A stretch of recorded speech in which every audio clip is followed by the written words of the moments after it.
Welcome to another episode of Roll or Die. We have for you another black belt. He is another import and he is a very avid competitor. So people who have been watching the jiu-jitsu competition scene of Australia probably know this guy very well. We're looking forward to getting to know him a little bit better today. Comes from Massachusetts. He's, as I said, a black belt under AET. He is Nuni Lopez. Thanks for joining us, Nuni. Thank you for having me. Awesome. This is awesome. Welcome, mate. This is one that I've been looking forward to. Kim's like, we need someone else. Like, who are you thinking? I'm like, I reckon Nuni would be awesome. Right. And there's a couple of reasons, right? Like, same sort of thing with you, Nuni. Like, we've trained together a couple of times when you've come out in dominance and that sort of thing. But I've really enjoyed watching you refereeing at some of the slap jiu-jitsu competitions. Right? Yeah. And that's been one of my favorite things to do these days, more than competing. I'm like trying to get my foot really into like refereeing, not like the jiu-jitsu side of it, like your nationals and your VIX IBJJFs, like that's cool too. But I really want to get my foot into the whole MMA, hopefully too, but because that's my background as well. But combat jiu-jitsu, oh my goodness, that's blowing up right now at the moment, blowing up. It's huge, right? And I think that was one of the things. So going to the fusion events that we've sort of been going to and watching, all of those. You kind of referee most of those combat jiu-jitsu fights, don't you? Yeah, it's me and Josh, the head instructor of 10th Planet South Melbourne. Him and I are really the only ones that really do it, which we're happy to do it, whatever. But yeah, it's been great. We've been splitting up the fights. He normally does the main events because he's the Herb Dean of the joint, and I'm just the lower rank guy. But this card coming up, the fusion one, oh my goodness, that's gonna be a banger. It's gonna be a banger for sure. So, Nuni, for people who may not know, what is the difference between combat jiu-jitsu and regular jiu-jitsu for our listeners? Can you tell us? Yeah, so with regular jiu-jitsu, like all of us have competed. I've seen you both compete. By the way, you guys do very well too. With regular jiu-jitsu, like we get caught up in like situations where, like, let's say for example, like when you're on your back and someone's in your knee shield, we kind of relax it for a little bit, right? Like we just kind of chilling, trying to, gather our thoughts on what we're going to do next, grips or whatnot. But with combat jiu-jitsu, you don't have that much time. It's kind of like MMA, right? Like you don't have time to be letting someone hang out in your knee shield because they're going to start hammering down, right? So I think that kind of, for me, watching it while I'm in the cage, I'm like, that really makes jiu-jitsu for real. Like you have to think quick on your feet. You don't have time to relax. And, like in jiu-jitsu comps, how people just look at the timer, they look at the rep, they pay attention to the coach. You don't have time for that in combat jiu-jitsu because if you do that, split second could be the end of it. Because let me tell you something, those open palm strikes are just as lethal as the close fists. I can feel the vibration off the ground when I'm in the cage with these guys, like when they hit it hard. Yeah, so I think that's the major difference. It's like the timing. Like you don't have time to really to think. You got to be quick. Yeah. So where did your jiu-jitsu journey start? So you've done you're into the MMA side of things too, but where did your jiu-jitsu journey start? So I come from a neighborhood, Lowell, Massachusetts, just a little bit outside of Boston. And it's a big boxing town. So in the 90s, it was a big, huge boxing boom. So I boxed my whole life pretty much. I'm doing a lot of interclub stuff and some amateur work.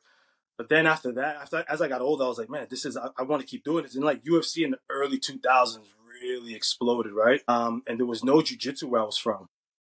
Then I found this one guy, he was from Brazil, Marco. And I joined him and I was like, I want to do MMA. And he was like, let's do it. And I took a few fights right away. And oh my goodness, man, I got smashed because I was fighting wrestlers, all-American wrestlers. I was fighting jiu-jitsu guys. And I was going in and like, I'll just knock everybody out, right? I'm a striker. Nah, I learned my lesson real quick. So then I took a break from that. And then I was like, let me focus just on jiu-jitsu. Then I went with him. And then he ended up flying out, what's his name? Gabriel Gonzaga. You guys familiar with him?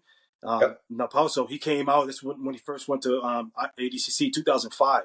He had a big breakthrough. Then he went to the UFC and stuff like that. So he came to our gym. So I just absorbed so much information from it, and then I started finding success in MMA because of jiu-jitsu. Really, I was just focused on like takedown defense. Because there's so much you can learn in such a short time if you want to get good at MMA. My advice is always learn takedown defense, and then if you're a good striker, then you could kind of like wall work and stuff like that, get out of stuff, and then work your game. But then I was like, you know what? Enough of this getting punched in the face. Like, I fell in love with jiu-jitsu even more, and I was like, I just want to focus on jiu-jitsu. That was it. Fantastic. And so what brought you to Australia? That's the real one right there, right? That's the real question right there. So I met my wife in, oh, crap. Thank goodness she's not here. She'll kill me. I think in 2012.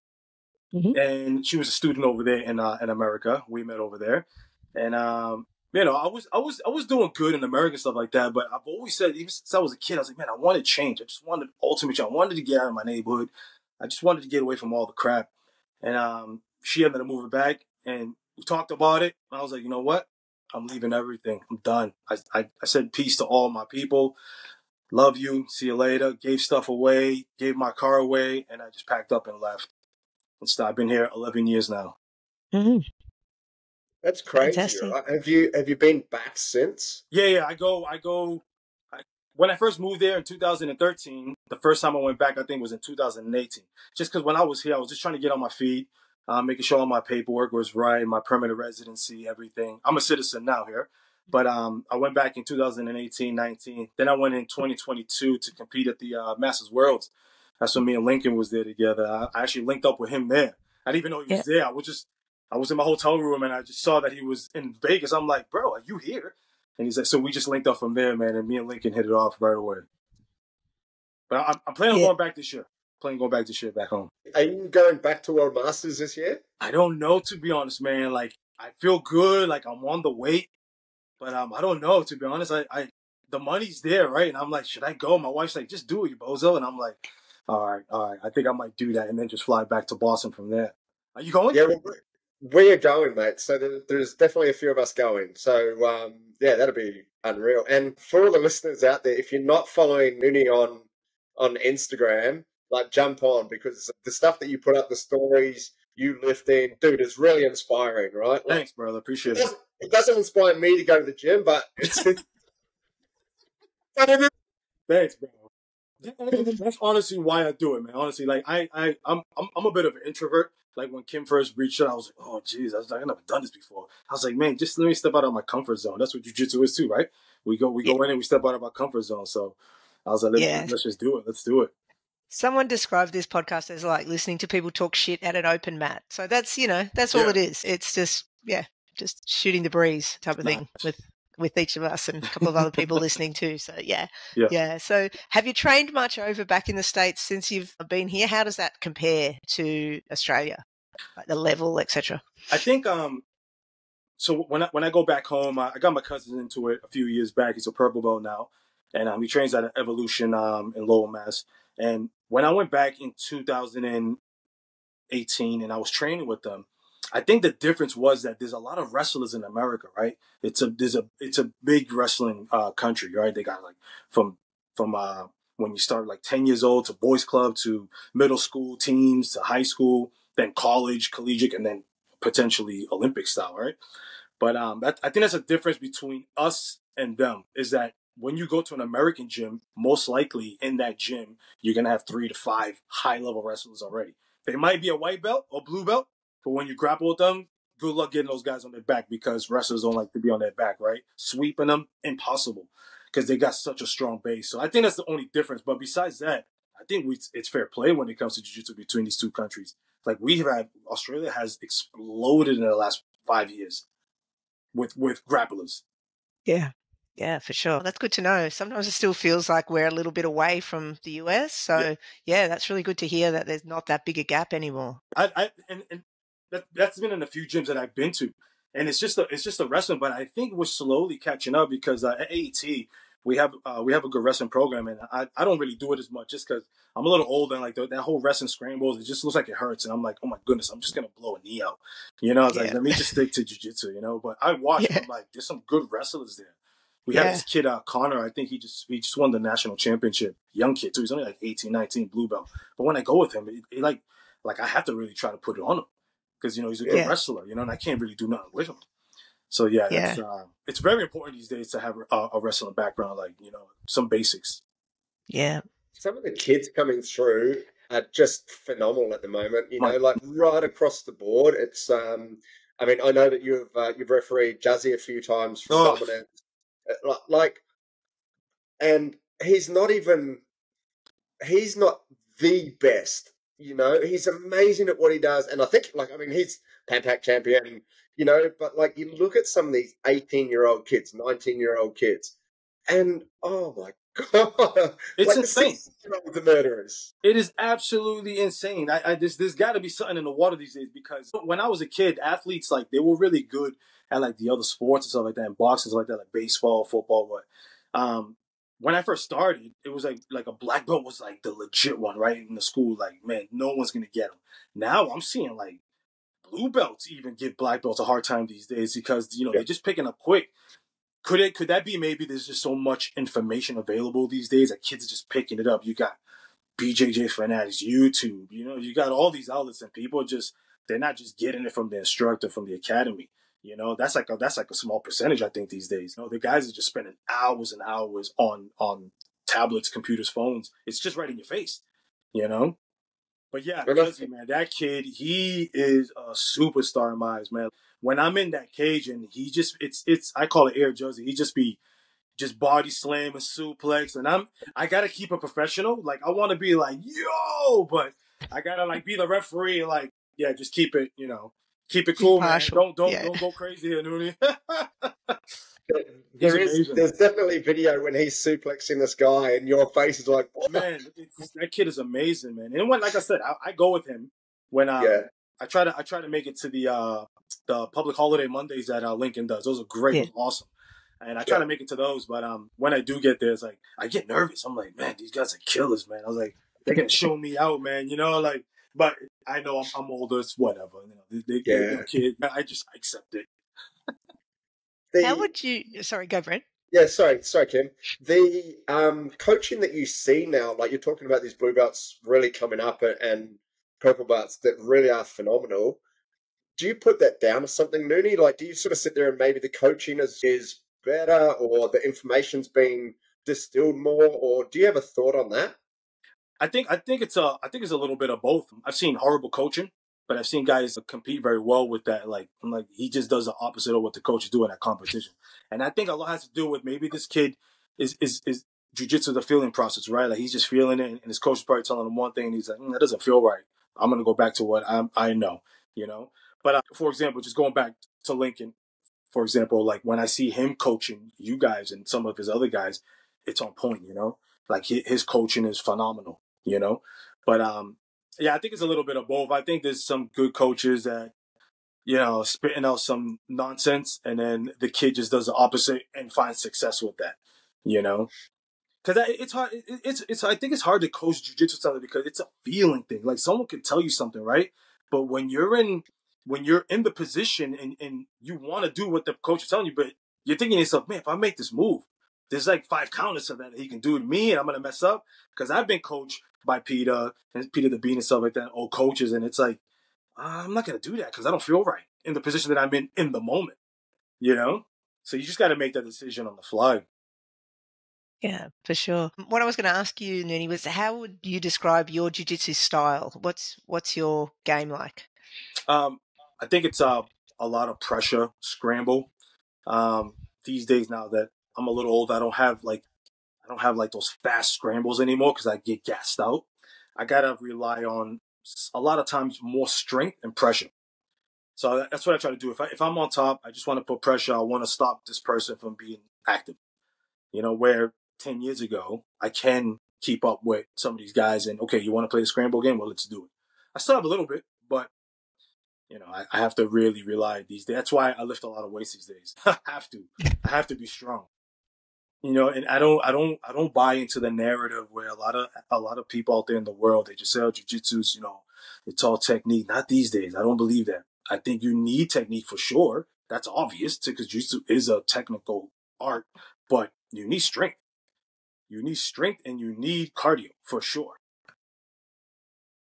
So what does your sort of training schedule look like? Do you complement that much? Because I know we all love jiu-jitsu. We all want to be training jiu-jitsu all the time. Sometimes I think we can, well, for me personally, I think I don't want to lift weights because that means I have to give up like a jiu-jitsu session, Yeah.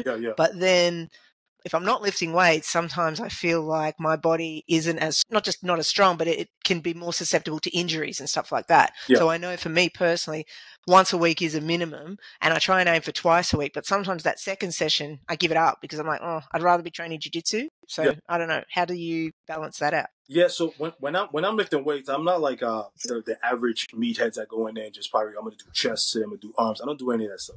I try to go in there and always do like full body workouts and stuff that is compatible to jiu-jitsu.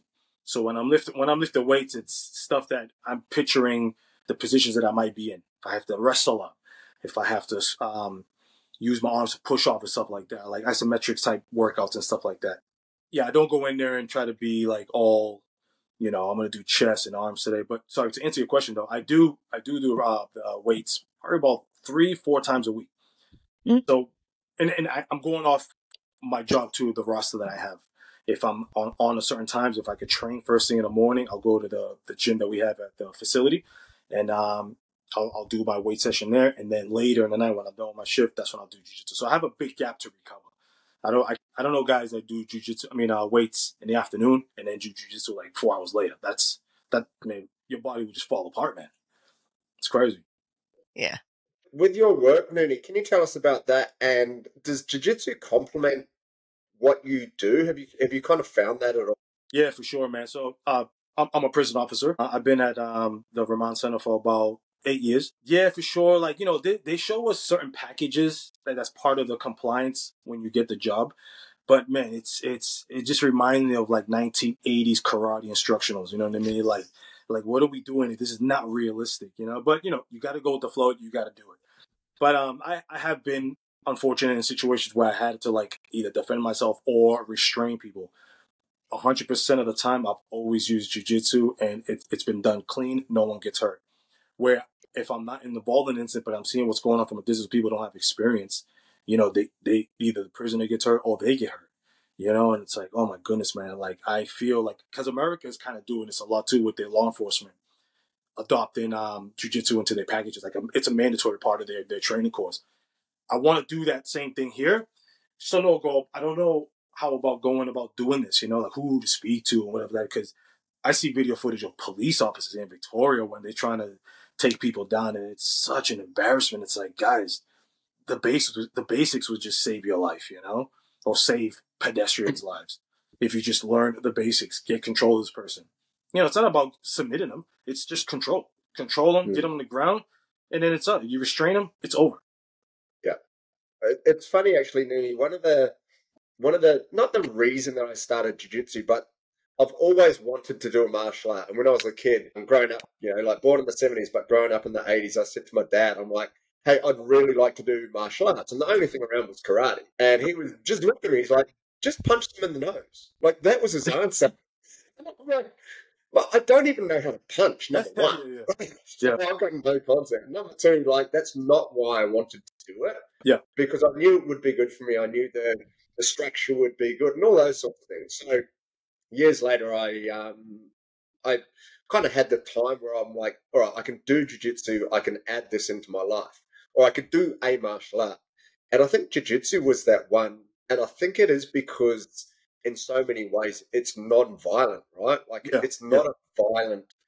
If you're out and you're at a party or wherever and your friend has been an absolute idiot and the only thing you know is Muay Thai, like, and you need to stop him, what do? You're going to hurt the guy, right? Yeah, yeah. Whereas my understanding for me was like, look, if X person is being stupid, you could just take them down and just control them and just go, hey, mate, we need to stop this. And we're going to be friends in an hour, Right. So, agreed. I like that.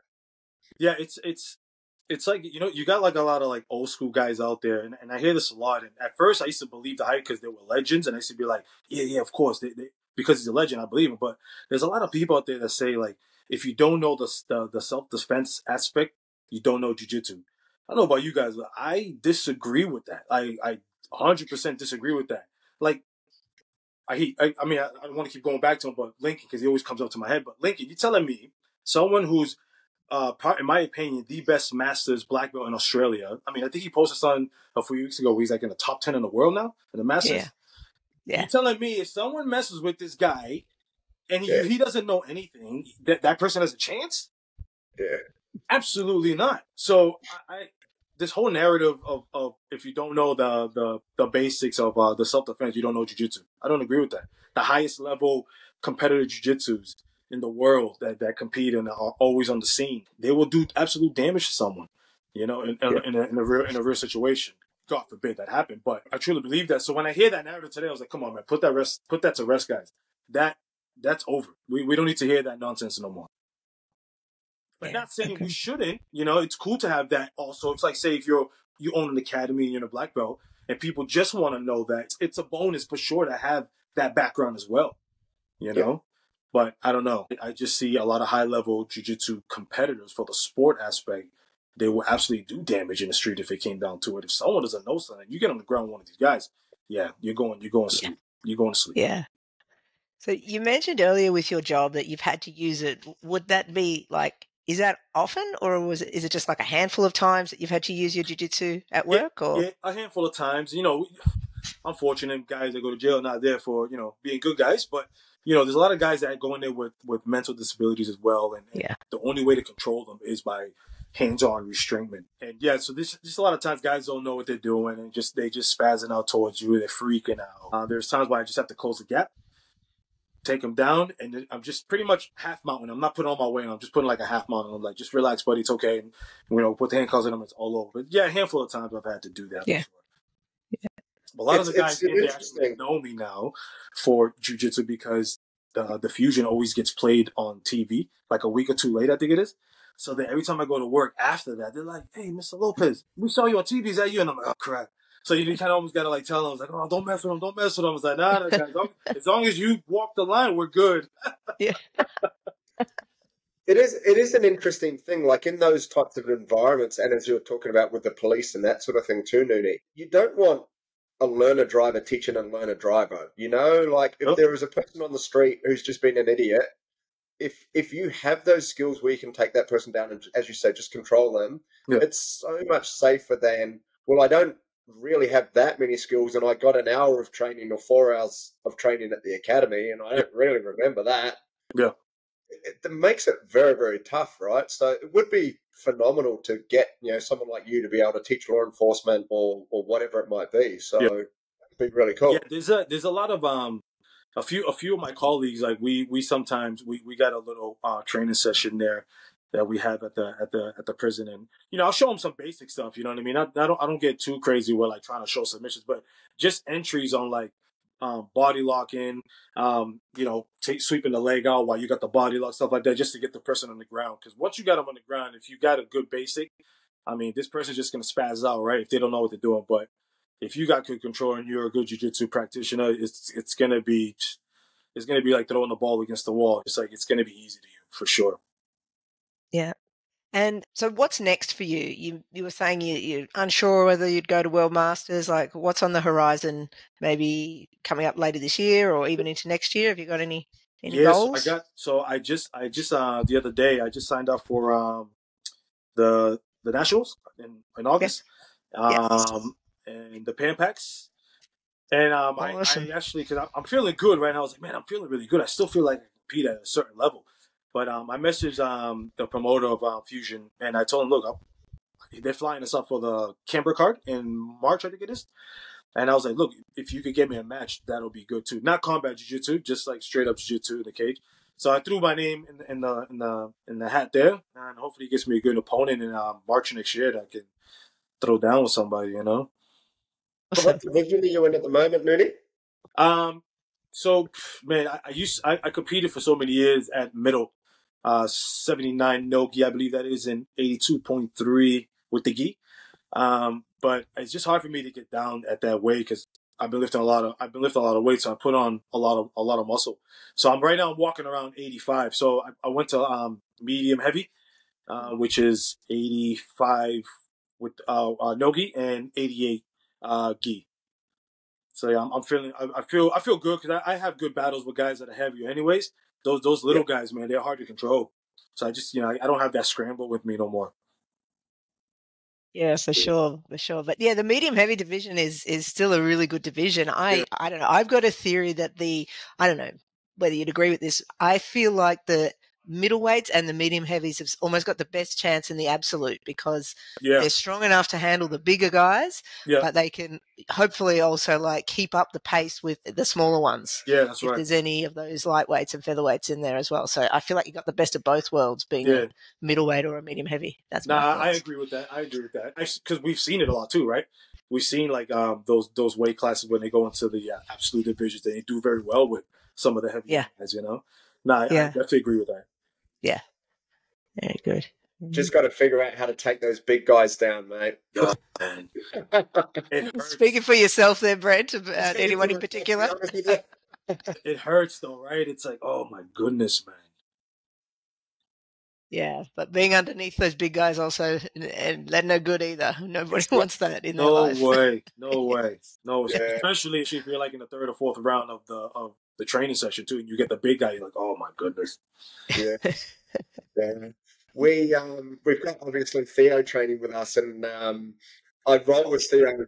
Whenever he's in, him and I try and roll, and we've had a couple of matches in competition. And the first match, I pulled guard, which was absolutely terrible, and then he was on top of me for 5 minutes.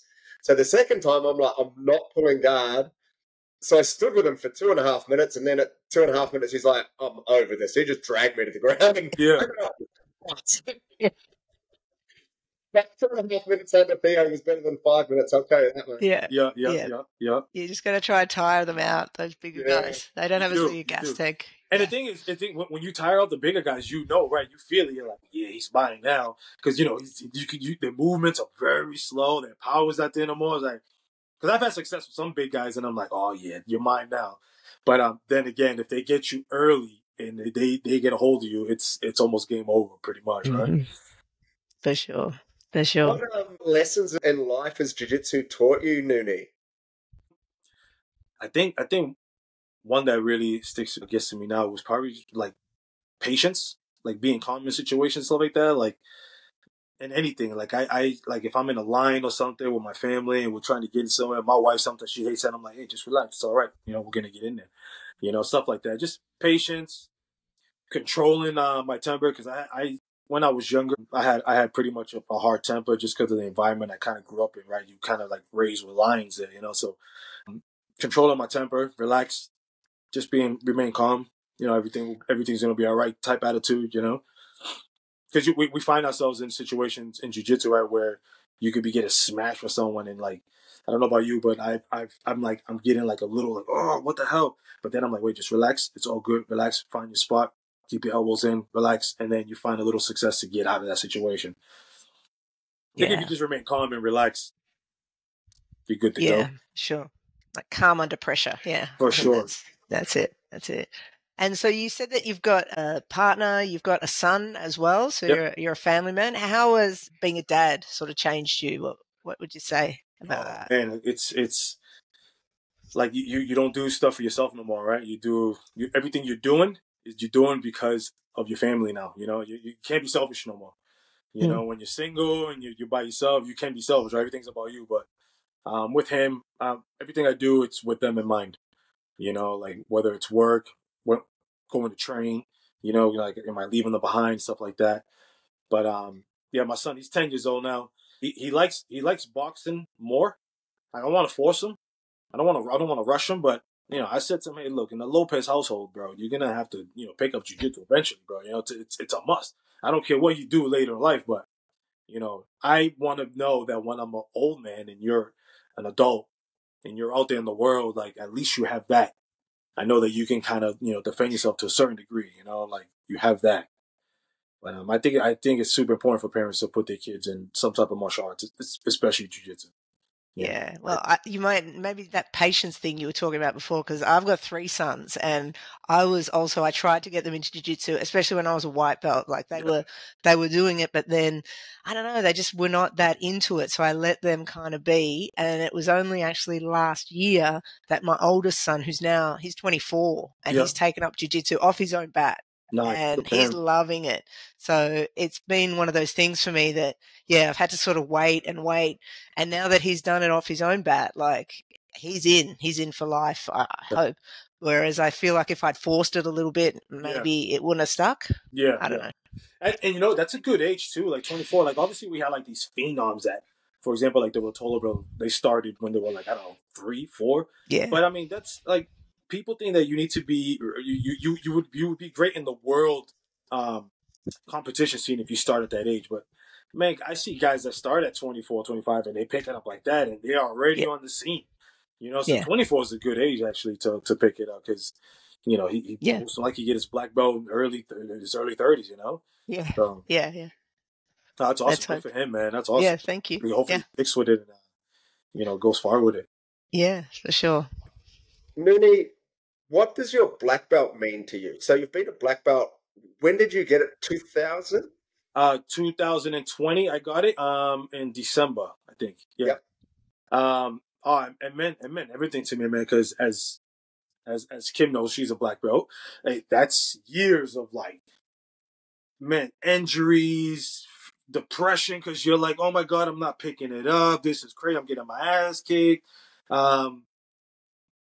Just like money too. We pay money for membership, you know. So you know, it's like everything paid off, you know. And not that black belt was the end, but I felt like, oh my, when I got it, I was like, I remember driving home and I'm like, wow, I can't believe that actually happened. It was like I just got a new child was born, you know, like that feeling I got, you know. But just because as we know, the black belt in jiu-jitsu is probably the hardest thing to get, and all the martial arts, I think, like next to judo and stuff like that. Yeah, it was just extremely hard. Like I suffered so many injuries that kept me out for months, you know. And it's like, so like, man, it's depressing to me when I get injured these days, you know, because you can't train, right? And like, we need that. You have a hard day at work, something like that. We need to go to the gym, and you see everybody. They come in the gym, and you know they're like, oh, whatever. But then you look at everybody after the training session. Everybody's like, oh, wow, this was great. Saying that, you see the change in attitude because we just released all of that, you know. It means a lot. It means absolutely a lot to me. It means the world to me next to my family. Tell us about some of those injuries that you've had. I popped a few ribs a few years ago. That took ages to heal. Like, I don't know, like 5 or 6 months before I was able to grapple at a hard pace again. I sprained both my knees multiple times. That kept me out for months as well. I mean, knock on wood, I never had an injury where I required surgery. So that's a good thing too, you know, like I never had surgery for anything. My fingers are jacked up too from jiu-jitsu, like from the gi. Dislocated my shoulder in the pan packs like 5 years ago. That kept me out for a long time as well. And sometimes it still bothers me here and there. But sprained my neck a few times. And never anything that requires surgery, thank goodness. And do you keep sort of training around it, or what's your way through that injury? Yeah, so when it came to the knees, it's hard to play guard, right, on your knees because you got pressure on it. So I just told my trainer partners, hey, look, sprained my knee a couple weeks ago. Just let me play top. You know, if you sweep me, we'll just start over. Stuff like that. But there's just ones that you just can't train around, like the neck, for example. When I sprained my neck a few times, you can't do anything. You just have to stay away from it. But there's stuff that you can kind of get away with, like your knees, maybe your shoulder, elbow, stuff like that. But there's certain parts of the body, like the ribs, I couldn't do anything because you know as you're on your back, you're pushing, you're pretty much doing a crunching motion, right? No way, couldn't do any of that. Not even play top. But, no, I did something to my ribs as well, and it took forever because jiu-jitsu, I think, uses your whole body so much, especially that core section. Yeah. So it's very hard. Yeah. Definitely. The ribs, oh man, my goodness, that was the worst. I got that in what's his name? He's a black belt in Tasmania. I think it is. Big guy. He used to be a bodybuilder. I forgot his name. I was on the open weight gi, and he swept me, and I was like, okay, Priscus? Maybe. He's a wrestler as well, no? He used to be a former body. Oh, yeah, no, I've forgotten his name too now. Trojan, I think. I think his school is Trojan. Yeah. He has Trojan. He runs Trojan. I was going against him, and when he swept me, and like he has so much power and weight, I was just pushing off, and I just felt my ribs just like it was just like a triple. And I was like, that's it. It was game over. I had to stop. I'm just madly Googling him now. I'm trying to remember what his name is. I've got his face here, but I just can't see his name. Yeah, he was powerful. That was powerful. Yeah. Oh, it's not going to tell me. Sorry. Sorry, that's Brent, right. your turn. Good. So I suppose one of the other things, Nuni, is you mentioned you've got a 10-year-old son now. So we do have kids that listen to this, whether they're driving with their parents on the way to jiu-jitsu or, they've got a class and maybe they're wanting to get better at jiu-jitsu. Maybe they're wanting to get better at playing guitar or looking at the future and they want to be a nurse or they want to be a doctor or they want to be a plumber.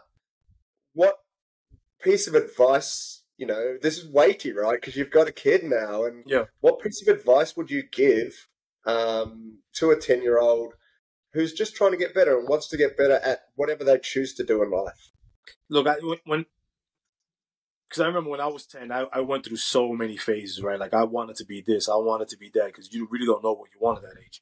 But I tell kids when they're training in jiu-jitsu with me and they ask me about my life sometimes because they want to compare, right? Like what they're going to be when they grow up and stuff like that. I said, look, whatever you're doing now in the moment, put 100% effort into it because you might change your mind next month. Because that's what 10-year-olds do. They want to be a soccer player 1 month. And then the next month they want to be a baseball player or a footy player or a rugby player. They just change their minds constantly. Because I was like that when I was a kid. I wanted to be everything. But I was like, whatever you're doing in the moment, put 100% effort into it. Because as you get older, when you find that love that you can't get enough of, like for me, that was baseball. I loved baseball growing up. And that's all I wanted to do when I was in my early teenage years. I just wanted to play baseball. But yeah, just whatever you're doing at that age, just put 100% effort in it because you're gonna find something else for sure that you love, but at least you still have that as well to fall back on. If whatever the other love you find doesn't work out for you, you still have that other love that you put a lot of effort to it, that you put so much work into. You can go back to that as well. Yeah, just put effort in everything. That's what I told my son when he wants to change everything. I said, look, I'll support you, but we can't do this for a week or two and then give it up. Let's put some effort into this, and let's see. If you really, really want this, I'll have your back. But you need to show me that you put in the effort into it. Awesome. Darren Petty was the name of the guy from Tassie. That's it. Yeah.